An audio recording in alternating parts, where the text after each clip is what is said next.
आज मंत्रिमंडळाने काही महत्त्वाचे निर्णय घेतले आहेत।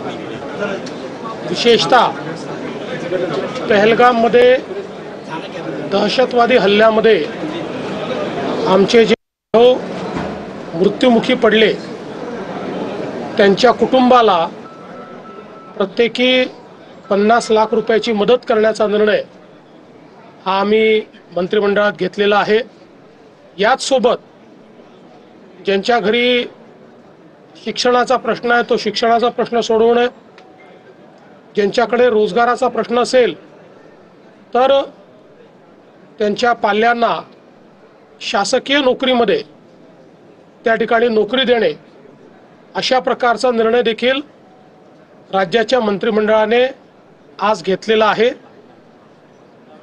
सर्व प्रकारे दहशतवादाचा विरोध आणि दहशतवादामुळे ज्यांचा मृत्यू गेला आहे त्यांच्या परिवाराच्या पाठीशी राज्य सरकार ठामपणे उभा आहे असा संदेश देण्याचा प्रयत्न या माध्यमातून राज्य सरकारच्या मंत्रिमंडळाने घेतलेला आहे।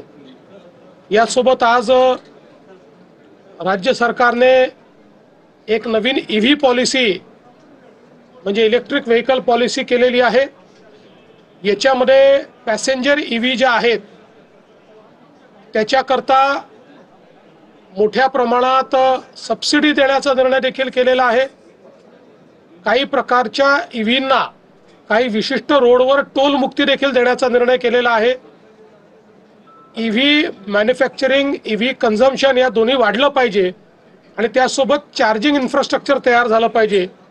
या दृष्टीने अत्यंत महत्त्वाची अशा प्रकारची पॉलिसी आज राज्य मंत्रिमंडळाने मान्य केली आहे।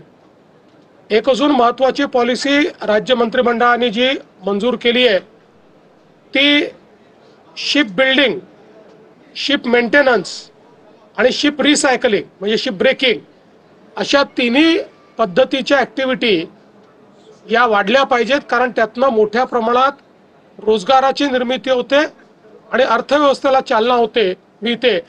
आणि 3 मेजर पोर्ट्स आणि 20 पेक्षा जास्त मायनर पोर्ट्स असलेला महाराष्ट्र हे एकमेव राज्य आहे आणि म्हणून इथे हा व्यवसाय खूप मोठ्या प्रमाणात आपण उभा करू शकतो। या दृष्टीने त्याचीही एक पॉलिसी ही आज राज्याच्या मंत्रिमंडळाने मान्य केलेली आहे। यासोबत आपल्याला कल्पना आहे की मागच्या काळामध्ये जी आपण विमा योजना, पीक विमा योजना चालवत होतो त्याच्यामध्ये अनेक घोटाळे हे आपल्याला पाहायला मिळाले।